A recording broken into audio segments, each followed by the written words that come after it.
नमस्कार, एनालाइजर में आपका स्वागत है। दिखने में कठिन लेकिन बहुत आसान प्रश्न पर विचार करते हैं। मंडी उपनिषद के लिए महत्वपूर्ण हो सकता है। दिए गए चित्र में वृत्त सी का क्षेत्रफल बताना है। वृत्त सी का क्षेत्रफल दिया है 9 पाई, तो वर्ग पी क्यू आर एस का क्षेत्रफल बताना है, यानी इसका क्षेत्रफल दिया है 9 पाई और इसका क्षेत्रफल बताना है कि इसका क्षेत्रफल कितना होगा। ठीक, तो सबसे पहले बात तो हम 9 पाई दिया है, 9 पाई दिया है, तो इस 9 पाई में से क्या कर सकते हैं, हम इसका त्रिज्या निकाल सकते हैं। क्योंकि 9 पाई है तो यहां से यहां तक का पता चल जाएगा और यहां से यहां तक का पता चल जाएगा, तो हमारा पता चल जाएगा कि ये लंबाई कितनी है। तो सबसे पहले तो हमको यहां से यहां तक का पता करने के लिए हमको त्रिज्या मालूम होना चाहिए। तो वृत्त का क्षेत्रफल दिया है, तो क्षेत्रफल बराबर क्या होता है, पाई आर स्क्वायर होता है, बराबर है 9 पाई। अगर यहां से आर स्क्वायर को इधर ही रख देते हूं तो 9 पाई बटे पाई कर दूंगा और ये पाई से पाई कैंसिल हो जाएगा, तो आर बराबर क्या हो जाएगा 9 का वर्गमूल, और आर बराबर हो जाएगा 9 9 3 3 9 होता है तो 3 हो जाएगा। यानी त्रिज्या जो है यहां से लेकर के यहां तक का जो दूरी है वो 3 सेंटीमीटर है या फिर 3 है। तो यहां से यहां तक की दूरी कितनी हो जाएगी, इधर भी 3 हो जाएगी, यानी 6 हो जाएगी। कुल मिला के लाइन टोटल कितना हो गया, 6 हो गया। उसी प्रकार से यहां से यहां तक का दूरी कितना होगा, 6 होगा, तो ये लाइन टोटल कितना हो गया, 6 हो गया। अब कहता है कि वर्ग का क्षेत्रफल बताना है, तो वर्ग का क्षेत्रफल क्या होता है, भुजा गुणित भुजा होता है, यानी 6 गुणित 6 हो जाएगा, बराबर हो जाएगा 36। कलम चला दिया लेकिन चलाने की जरूरत नहीं थी आपके लिए, मैं तो बस इसको निकालने के लिए बता दिया। ठीक है, चलिए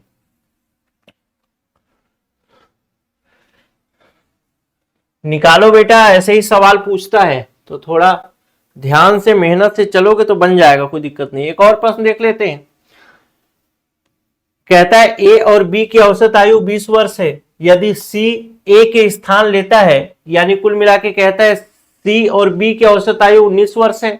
उसी प्रकार से सी बी का स्थान लेता है, यानी सी और ए की औसत आयु 21 वर्ष है, यही कहना चाहता है। तो ए बी सी की अलग अलग आयु बताना है, क्रम से दिया गया। तो सबसे पहले देखता हूं a प्लस बी का औसत आयु, यानी 2 से गुणा करूंगा तो 20 वर्ष, 20 वर्ष है, तो ये हो जाएगा a प्लस बी की टोटल आयु कितनी हो जाएगी, ये उधर चला जाएगा तो 40 वर्ष। वैसे ही कहता है सी ए का स्थान लेता है, सी जो है ए का स्थान ले लिया, यानी सी प्लस बी बटे 2 बराबर कितना वर्ष है, 19 वर्ष।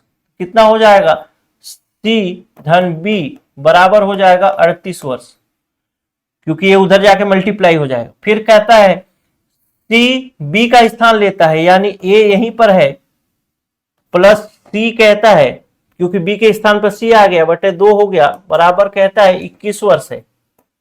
तो ए प्लस सी बराबर कितना हो जाएगा, 21 दूना 42 वर्ष। ठीक, इतना तो हो गया। तो अब कर सकते हैं पहला वाला फॉर्मूला, पहला वाला ले लेते हैं, ए प्लस बी और फिर plus C plus B plus A plus C बराबर हो जाएगा 40 वर्ष धन 38 वर्ष धन 42 वर्ष। तो टोटल कितना हो जाएगा, ये हो जाएगा 2a धन 2b धन 2c बराबर, इसको टोटल करेंगे तो कितना हो जाएगा 120 वर्ष। फिर इसमें से 2 कॉमन ले लूंगा तो हो जाएगा 2a धन b धन c बराबर हो जाएगा 120, और a धन b धन c बराबर हो जाएगा 120 बट्टा 2 यानी 60। a धन b धन c बराबर हो जाएगा 60। ठीक, अब जब a धन b धन c बराबर 60 हो गया, तो इसमें से अगर ए बी वाला पहला वाला घटा दूंगा, यानी माइनस कर देता हूं, a धन b बराबर 40, ऐसे घटा दूं तो यहां से a से a कैंसिल, b से b कैंसिल, यानी c बराबर हो जाएगा 20 साल। तो c जहां पे 20 साल है वही ले लेंगे, यानी या तो b होगा या तो ये होगा। उसी प्रकार से दूसरा फॉर्मूला को रख के, मतलब दूसरा वाला समीकरण को रख के बी का निकाल सकते हैं, सी का निकाल सकते हैं। मेरे ख्याल से ऑप्शन नंबर आपका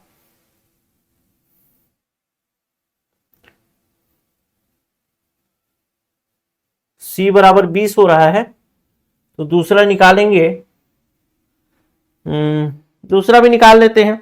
तो c बराबर 20 हो गया, तो यहां पर c के जगह में 20 रख दूंगा, यानी c धन b बराबर 38 है, तो c के जगह में रख देता हूं 20, तो b बराबर हो जाएगा 38 माइनस 20, यानी b बराबर हो जाएगा 18, तो b 18 होगा, यानी ऑप्शन नंबर बी ऑप्शन सही हो जाएगा। ठीक, ऑप्शन नंबर बी। तो इस प्रकार से आप इसको बना सकते हैं, ऐसे प्रश्न आपको देखने को मिल सकता है। और ये थोड़ा सा कैलकुलेशन वाला है, इसमें कलम चलाना ही पड़ता है, बिना कलम के चलाए ये बनता नहीं है, लेकिन बस कलम ही चलाना है, बहुत आसान रहता है। और बस आपका अवधारणा कंसेप्ट क्लियर रहे कि कैसे क्या हो रहा है तो सब बनेगा, नहीं रहे तो फिर नहीं बनेगा। ठीक है, मिलता हूं किसी दूसरे वीडियो में, तब तक के लिए नमस्कार, जय हिंद। तैयारी करते रहिए, मेहनत करते रहिए, 26 अप्रैल तक रुकना नहीं है, क्लास भी ज्वाइन करिए, कोर्स भी ज्वाइन करिए, और उसी हिसाब से मेहनत भी अपने आप को करते रहिए। तीनों चारों चीजें, previous year question, multiple choice question, mind map, concept, ये 4 चीजें लेकर के चलेंगे, सिलेक्शन के चांस 100% है।